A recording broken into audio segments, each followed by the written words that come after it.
ലോകസഭയുടെ നടുത്തളത്തിൽ രാജ്യം കാത്തിരിക്കുന്ന സാമ്പത്തിക പ്രഖ്യാപനങ്ങൾക്കായി ധനമന്ത്രി നിർമ്മല സീതാരാമൻ എത്തിയപ്പോൾ കേവലം അക്കങ്ങളുടെയും വിഹിതങ്ങളുടെയും കണക്ക് പുസ്തകം മാത്രമല്ല, മറിച്ച് ഇന്ത്യൻ പൈതൃകത്തിന്റെ വർണ്ണാഭമായ ഒരു നേർക്കാഴ്ച കൂടി അവിടെ ദൃശ്യമാവുകയാണ്. തുടർച്ചയായ 9ാമത്തെ ബജറ്റ് അവതരണത്തിന് അംഗീകാരം നൽകിക്കൊണ്ട് കേന്ദ്ര മന്ത്രിസഭാ യോഗം പിരിഞ്ഞതിന് തൊട്ടു പിന്നാലെ പാർലമെന്റ് അങ്കണത്തിലേക്ക് നടന്നുവന്ന ധനമന്ത്രിയുടെ വസ്ത്രധാരണം പതിവ് പോലെ തന്നെ ദേശീയ ശ്രദ്ധ നേടിക്കഴിഞ്ഞു. ബജറ്റ് ദിനങ്ങളിൽ നിർമ്മല സീതാരാമൻ തിരഞ്ഞെടുക്കുന്ന സാരികൾ കേവലം ഫാഷൻ എന്നതിലുപരി ഇന്ത്യയുടെ വിവിധ ഭാഗങ്ങളിലെ നെയ്ത്ത് പാരമ്പര്യത്തോടും കൈത്തറി തൊഴിലാളികളോടുമുള്ള സർക്കാരിന്റെയും ധനമന്ത്രിയുടെയും ആദരസൂചകമായാണ് വിലയിരുത്തപ്പെടാറുള്ളത്. ഇക്കുറി തമിഴ്നാടിന്റെ വിഖ്യാതമായ നെയ്ത്ത് പാരമ്പര്യത്തെ ലോകത്തിന് മുന്നിൽ ഒരിക്കൽ കൂടി അടയാളപ്പെടുത്തിക്കൊണ്ട് അതീവ സുന്ദരമായ ഒരു മെറൂൺ കാഞ്ചിപുരം സാരിയിലാണ് ധനമന്ത്രി പാർലമെന്റിൽ എത്തിയിരിക്കുന്നത്. നിർമ്മല സീതാരാമൻ എന്ന ധനമന്ത്രിയുടെ വ്യക്തിത്വത്തെയും അവർ പ്രതിനിധാനം ചെയ്യുന്ന പാരമ്പര്യത്തെയും വിളിച്ചോതുന്നതാണ് ഇത്തവണത്തെ കാഞ്ചിപുരം സാരി. ലളിതമായ സ്വർണ്ണ നിറത്തിലുള്ള ഡിസൈനും കോഫി ബ്രൗൺ നിറത്തിലുള്ള കസവ് ബോർഡും ചേരുന്ന ഈ സാരിയിൽ കട്ടം അഥവാ കള്ളി ഡിസൈനുകൾ ആലേഖനം ചെയ്തിട്ടുണ്ട്. തമിഴ് സ്വദേശിയായ നിർമ്മല സീതാരാമൻ തന്റെ ജന്മനാടിന്റെ തനതായ നെയ്ത്ത് രീതിയെ ഇത്തരമൊരു പ്രധാന വേദിയിൽ പ്രതിനിധീകരിക്കുന്നത് കൗതുകത്തോടൊപ്പം തന്നെ വലിയൊരു സന്ദേശം കൂടി നൽകുന്നുണ്ട്. രാജ്യത്തെ പ്രധാനപ്പെട്ട സാമ്പത്തിക നയങ്ങൾ പ്രഖ്യാപിക്കുമ്പോൾ തദ്ദേശീയമായ കരകൗശല വിദ്യകൾക്ക് പ്രചോദനം നൽകുക എന്ന ലക്ഷ്യം ഇതിനു പിന്നിലുണ്ട്.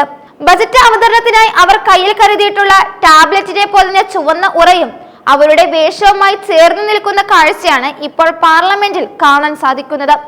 ധനമന്ത്രിയുടെ കഴിഞ്ഞ വർഷങ്ങളിലെ ബജറ്റ് വസ്ത്രങ്ങൾ പരിശോധിച്ചാൽ അതിലൊരിക്കലും യാദൃച്ഛികതയില്ല, മറിച്ച് വ്യക്തമായ ഒരു ചരിത്രവും പ്രാദേശികമായ ആദരവും ഉണ്ടായിരുന്നെന്ന് മനസ്സിലാക്കാം.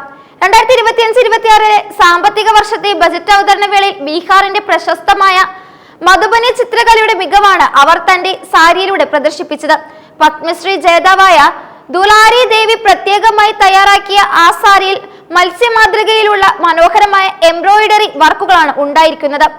ഒപ്പം കസവ് ബോർഡും ചേർന്ന് ആ വേഷം അക്ഷരാർത്ഥത്തിൽ ബീഹാറിന്റെ ഗ്രാമീണ കലയുടെ ബ്രാൻഡിംഗ് ആയി മാറി. അതുപോലെ തന്നെ 2024 ഇടക്കാല ബജറ്റിലും പൂർണ്ണ ബജറ്റിലും അവർ വ്യത്യസ്തമായ ശൈലികൾ പരീക്ഷിച്ചിരുന്നു. പർപ്പിൾ ബോർഡിലുള്ള വെളുത്ത സിൽക്ക് സാരിയും പശ്ചിമ ബംഗാളിലെ പ്രശസ്തമായ കാന്ത എംബ്രോയിഡറി ചെയ്ത നീല ടസാർ സിൽക്ക് സാരിയും അന്ന് വലിയ വാർത്താ പ്രാധാന്യം നേടിയിരുന്നു. ബംഗാളിലെ തനതായ നെയ്ത്ത് വിദ്യയ്ക്ക് അന്താരാഷ്ട്ര തലത്തിൽ ശ്രദ്ധ ലഭിക്കാൻ ആ സാരി കാരണമായി. ദക്ഷിണേന്ത്യൻ നെയ്ത്ത് പാരമ്പര്യത്തെ ഇതിനു മുൻപും അവർ പാർലമെന്റിലെ സാമ്പത്തിക ചർച്ചകളിലേക്ക് കൂട്ടിയിണക്കിയിട്ടുണ്ട്. 2023 കർണാടകയിലെ ധർവാഡ് മേഖലയിൽ നിന്നുള്ള കസൂട്ടി എംബ്രോയിഡറി ചെയ്ത ചുവന്ന പട്ടുസാരിയിലാണ് ധനമന്ത്രി എത്തിയത്. കറുത്ത ക്ഷേത്രത്തിന്റെ രൂപരേഖയിലുള്ള ആ ബോർഡറുകൾ കർണാടകയിലെ വാസ്തുവിദ്യ ശൈലിയെയും നെയ്ത്ത് പാരമ്പര്യത്തെയും ഓർമ്മിപ്പിക്കുന്നതായിരുന്നു. സമാനമായ രീതിയിൽ ഒഡീഷയുടെ കൈത്തറി പാരമ്പര്യത്തോടുള്ള ആദരമായി മറൂൺ സ്വർണ്ണ ബോർഡിലുള്ള ബ്രൗൺ ബോങ്കായി സാരിയാണ് 2022 അവർ തിരഞ്ഞെടുത്തത്. ഒഡീഷയിലെ ഗഞ്ചം ജില്ലയിലെ ബോംകായ് ഗ്രാമത്തിലെ നെയ്ത്തുകാരുടെ അധ്വാനത്തിന്റെയാണ് അന്ന് അവർ തന്റെ വേഷത്തിലൂടെ ആദരിച്ചത്.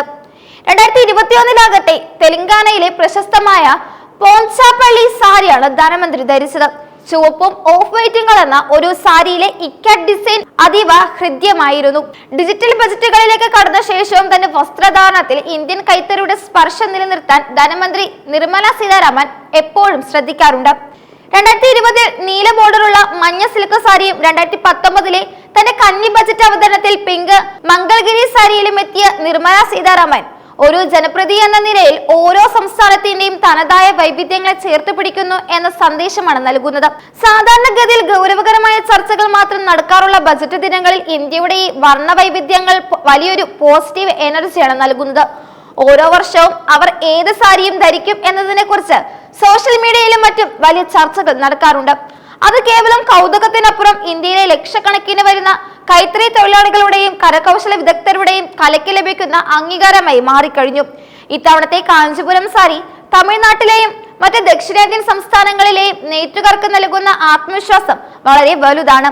ബജറ്റ് പ്രഖ്യാപനങ്ങളിലേക്ക് കടക്കുന്നതിന് മുമ്പ് തന്നെ തന്റെ വേഷത്തിലൂടെ ഇന്ത്യയുടെ വൈവിധ്യം ധനമന്ത്രി ഉയർത്തിക്കാട്ടിയിരുന്നു.